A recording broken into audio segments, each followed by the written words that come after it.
Salutare! Să facem o încălzire.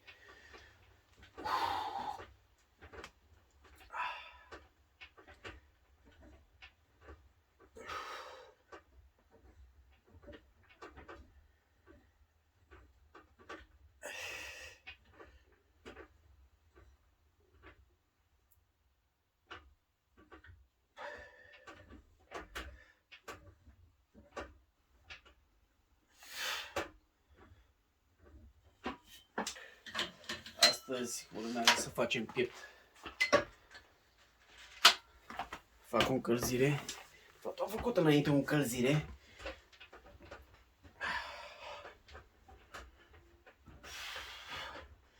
Încep cu împins din înclinat. Și voi face flexii cu ganterele din orizontal. Și în același timp, iar după două serii de pull over.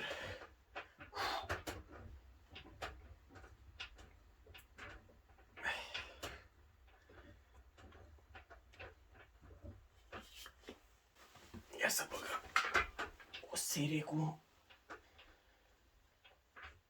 10 plus 10.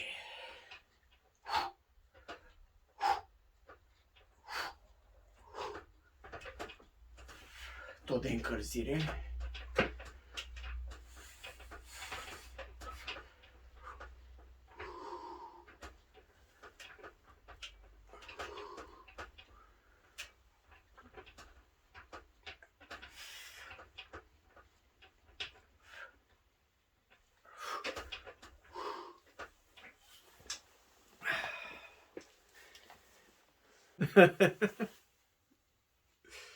Asta ce a fost un fel de behind the scene.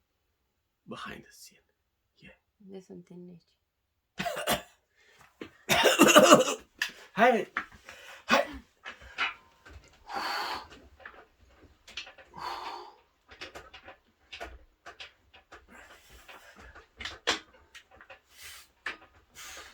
De data aceasta a venit femeia să-mi țină companie, că n-are somn.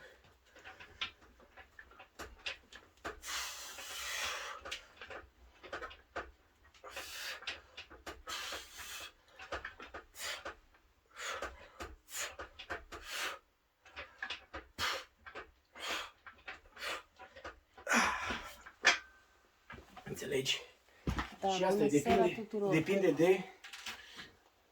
Am încercat să ți le număr, Da. Sincer. De Nu asta știu, că salutat mai devreme. eu nu, Dar astea. ai vorbit prea mult și mi-a pierdut Da, numai numărul. dacă fac eu un vârf sau ceva, nu le număr de fiecare dată.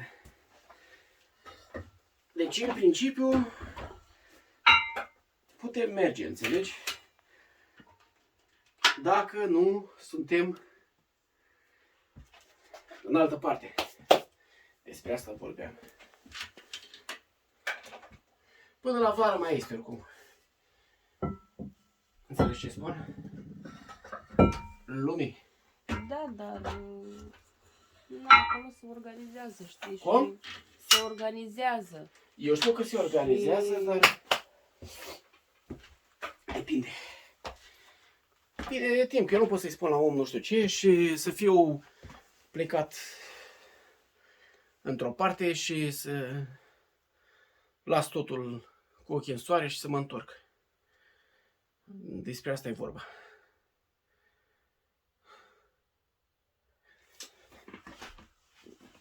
Și ce ai vrea să-i spun?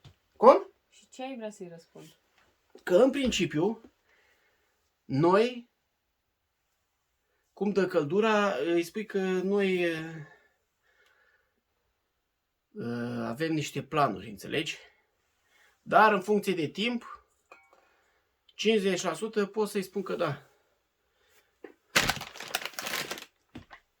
Adică nu vreau să las pe un cu ochii în soare, spun că merg și de fapt să nu pot să merg. Adică noi să fim în vacanță nu știu unde și să-mi anulez vacanța sau să stau cu gândul în altă parte. Păi nu, Că bă, uite, spune că Max e neserios. Dar îți faci vacanța în funcție de ceva ce deja e stabilit. Da, dar noi cum putem pleca 3 săptămâni în vacanță, înțelegi? Eu am înțeles, putem dar asta pleca și este- 2 luni. asta Adică nu-mi este convine să în întrerup. Iulie. Da, mă, iulie. Dar de fapt e în iunie, nu? Sau în iulie? Iulie. Iulie, da. Încă este școală atunci. Că este la începutul lui iulie. Și ce dacă... Tu nu vezi că totul se învârte uneori, deciziile sunt în funcție de școală? Păi, De școala în funcție copilului. de copil, Da, logic. frate, da, aici trebuie școala să nu e un... facă copilul o viață. Școala nu este un serviciu. De aia Nu, dar la școală renunțat la învață multe chestii, baza. că nu se pupă una cu alta. Adică eu sunt o fire care dacă mă urc în mașină, plec 3 luni de Deci ar zile trebui, în în vacanță. opinia ta, copilul să învețe să scrie, să citească, să socotească când? Păi are 6 ani. Ea știe să citească în engleză mai bine decât mine. Pronunță de extraordinar de bine, mult mai bine decât mine. Păi normal. În engleza britanică. Pentru că am mers la școală aici. Da.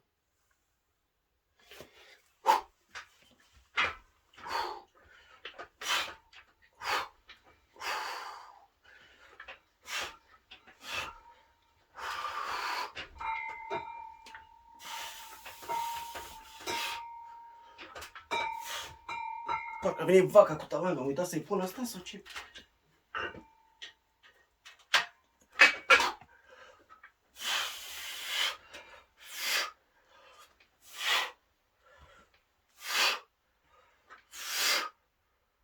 Hai, încă una.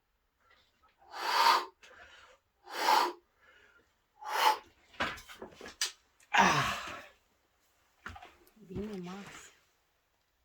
M-a impresionat. Deci despre asta povesteam eu.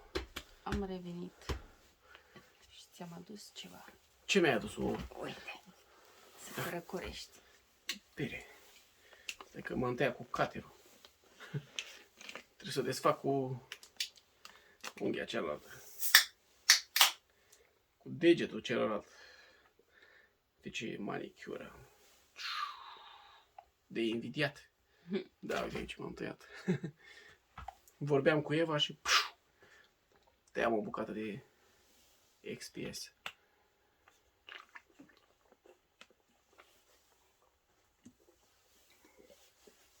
Dorești? Nu, mulțumesc.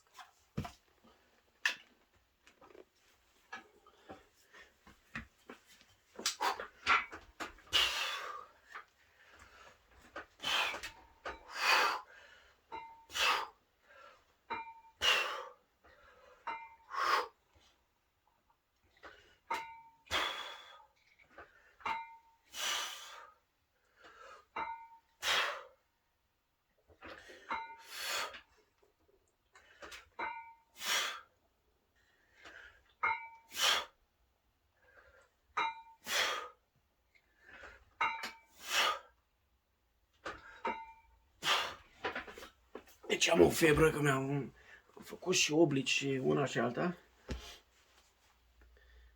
Deci astăzi n-am putut face abdomene înainte de sală. Înțelegi?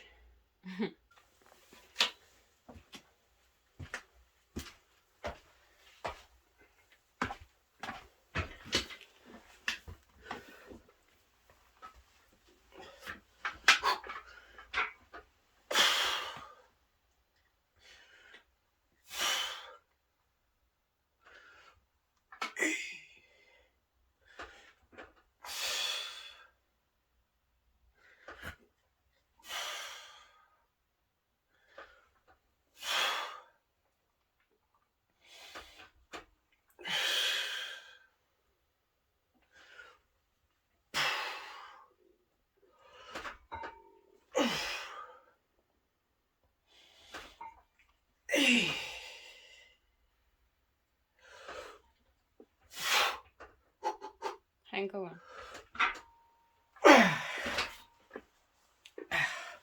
Ce te-a apucat cu 12 luni, 12 ore, 12 sfinți sau apostoli și mai era ceva cu 12. Hai că o era.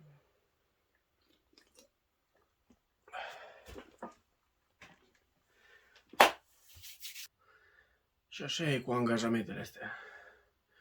Dacă nu sunt sigur că pot merge la o filmare, la un eveniment și spun omului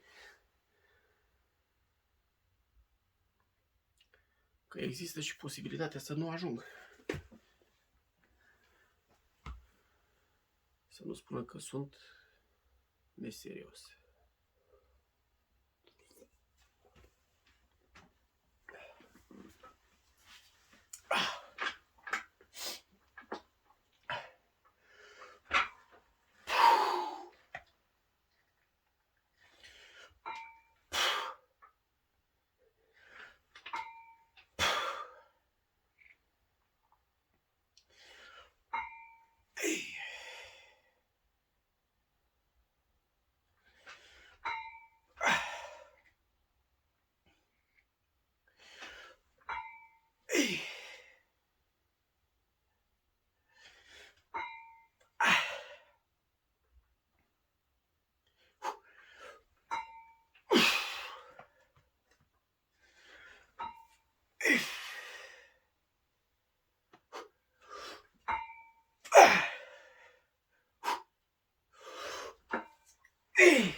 De acum să băgăm cu gaderele.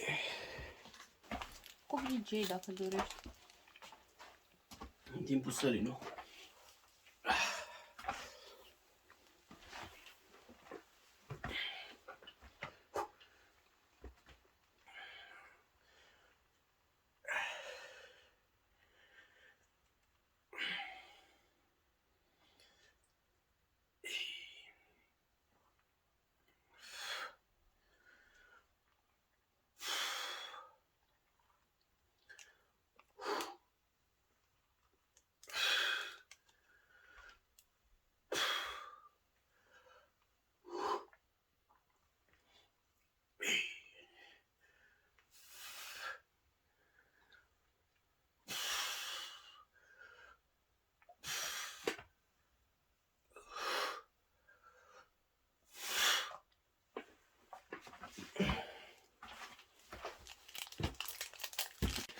Îți interzic să mai aduci, deci când vii cu covrigei, cu ciocolățele, cu ceva, ți le pui într-un bol, fără să mă foșnești, fără să Scuze-mă. mă torturezi. Tu spui scuze datorită camerei. Nu, mai tu în general spui. Sia ce face? Doarme? Am văzut că n-ai ieșit deloc. Ariciul, Pogoniciul. Dacă nu-i lăsam viermișorii în bol, își făceau de cap înăuntru. Ariciul.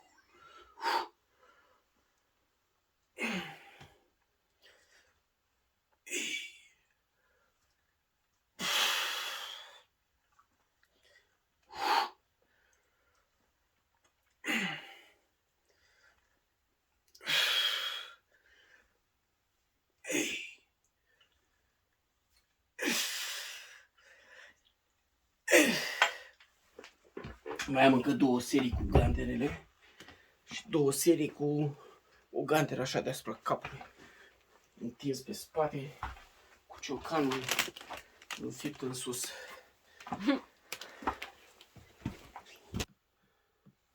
Numai la mâncate gândești, numai la...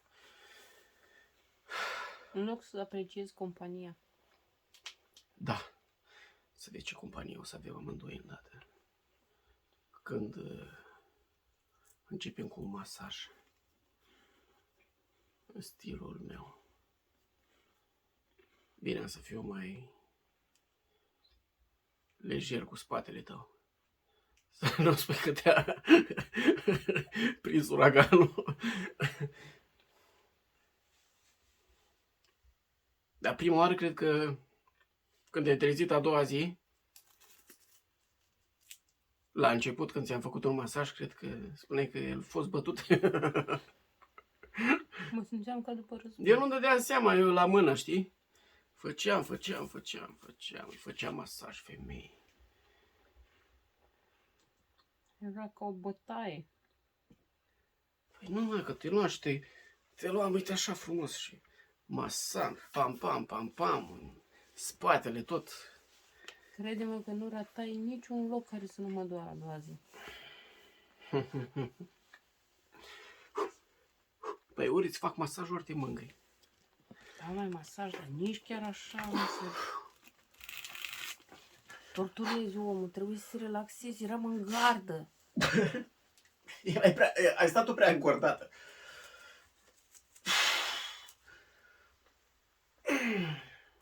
Că ideea era ca tu să mă relaxezi.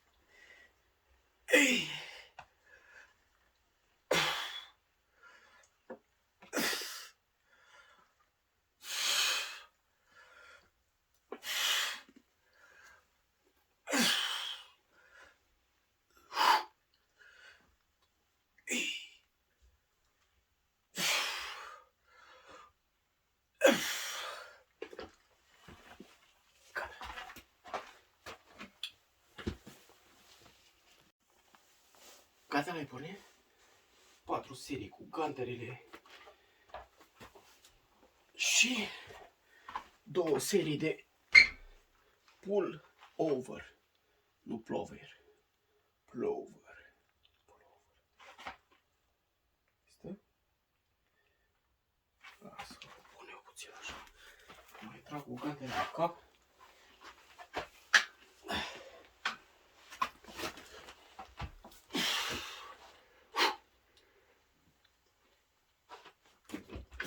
Nu pot să-mi fac picioarele mele.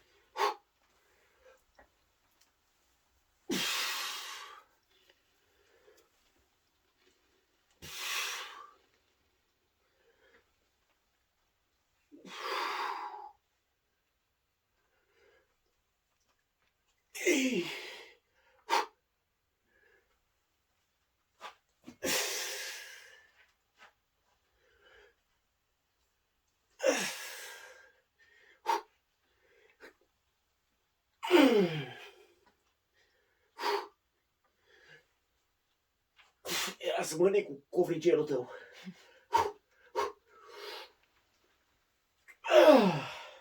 Ai vrut să mă omori.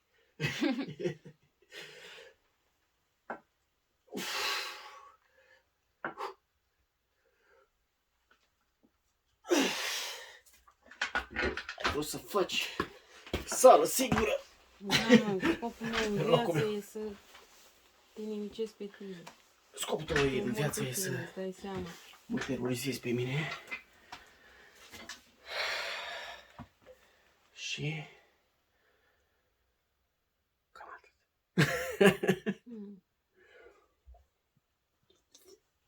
Cum pește iurea.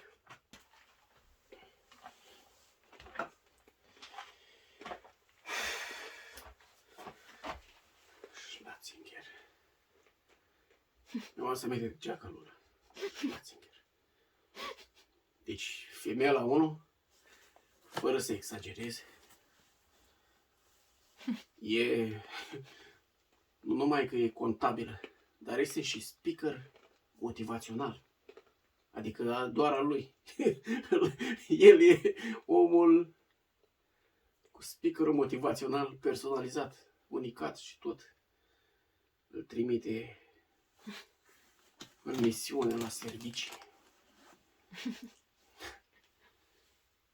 Frumos omul vine acasă, face ce face, se spală pe mâini, nu știu ce face și îl pune femeia la curățenie. Bineînțeles că Păi ce nu faci și dezordine în casă? ia grijă de copii făcându-și unghiile. Iar copiii își fac de cap și el trebuie să facă curat. Și în timp ce își mai face unghiile sau se uită la câți floci au crescut la păsărică, îi face nota de plată la ce vrea să-și cumpere. Și tot ce încasează omul se duce pe haine și tot felul de accesorii. Iar el, săracul,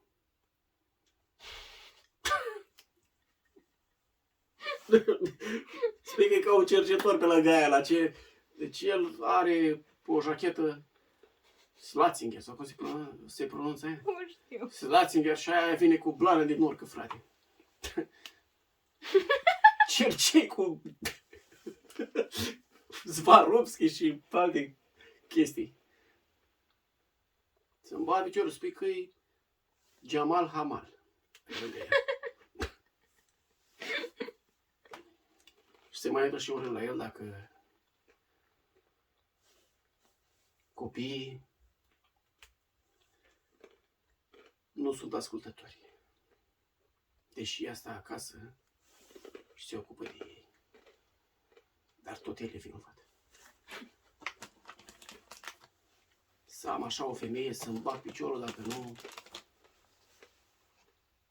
Hai să nu te aducem pe tine în discuție. Dacă nu mă spânzur să-mi bag piciorul cu prima ocazie. Cu prima folie pe care o găsesc prin grădină de la uscat hainele. Viață de câine. Abia aia e viață de câine. Deci noi, dragi prieteni, noi suntem un caz fericit. Se poate și mai rău. Mai poate mai rău, mai.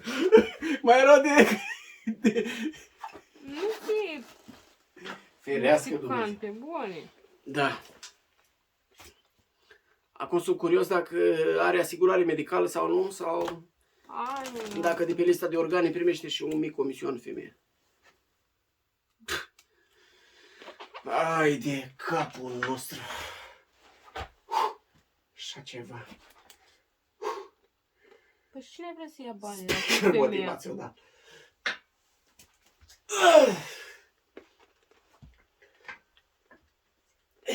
Păi vrea să-și ia Tesla, SUV Tesla, că Tesla Model X e prea depășit acum.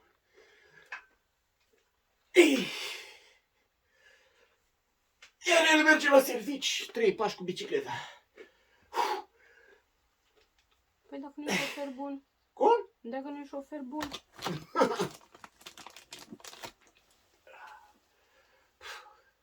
Păi nu, că ea îi conduce mașina. El n-are voie. El are voie, copii în spate acolo.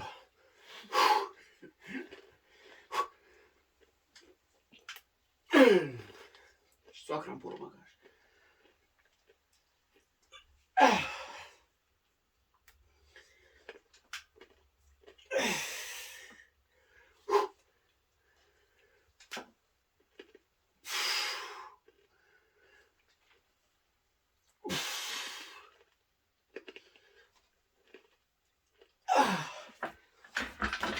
Gata. Hai, mă. Hai, revină. Deci e nevoie și de un speaker motivațional. Speaker motivațional de tip feminin, care să te pună Să ce? să muncești ca un câine, să-ți ia banii, să-și ia blană din urcă, să-și ia cercii, Păi femeia trebuie întreținută, nu? să-și ia coliere și mai nu știu ce. Acum nu înțeleg. Broșii. Ți-e ciudă că ea are și tu nu sau cum? Că Nu mi-e ciudă, înțeleg. mi-e ciudă că unii Deci te sunt proști. comporți ca o... Deci pe bune, Dar vorbești nu- ca o cloșcuță de asta Nu, care... nici măcar nu mi-e ciudă că unii sunt proști, că e prostia lor. E faptul că cineva mi-a spus odată: ai grijă bine ce femeie îți alegi. Că dacă ți alegi o femeie, s-ar putea să mănânci zilele. A, deci dacă femeile mănâncă zile bărbaților e nașpa, iar dacă voi bărbații mâncați zilele femeilor, nu se mai ia în calcul. Tipic vouă. Spune și tu, de câte ori ți-am pus lanțul la gât, lesa și te-am dus la servicii? Spune și tu. Dar nu e vorba de a merge la servici. Aici e vorba că îl susții. Nu susțin. Am dat doar un exemplu de Jamal Hamal Și una care se crede super prințesă, frate. Și de fapt. Dar e prințesa Spui că are lui. 60 de ani, când de fapt are 30. Dar e Și prințesa ține cont, lui. ține cont că Care e n-a... problema ține ta? cont Nu că nu- înțeleg. ține Vrei cont să că fii nu- prințesa ta? Nu am nevoie de așa ceva, ferească Dumnezeu. Ține cont că n-are stres. Și arată de 60 la 30. Dacă Dar ar fi poate avut are stres, stres. deja cred că era în comă la spital de nebuni. Poate are stres. Că ce? De unde știi? Ne ajung bani să mai comande? De unde știi tu stresul fiecăruia? Un vibrator sau ce? Gata, hai. V-am salutat, dragi prieteni, și rămâne să mai discut și alte chestii.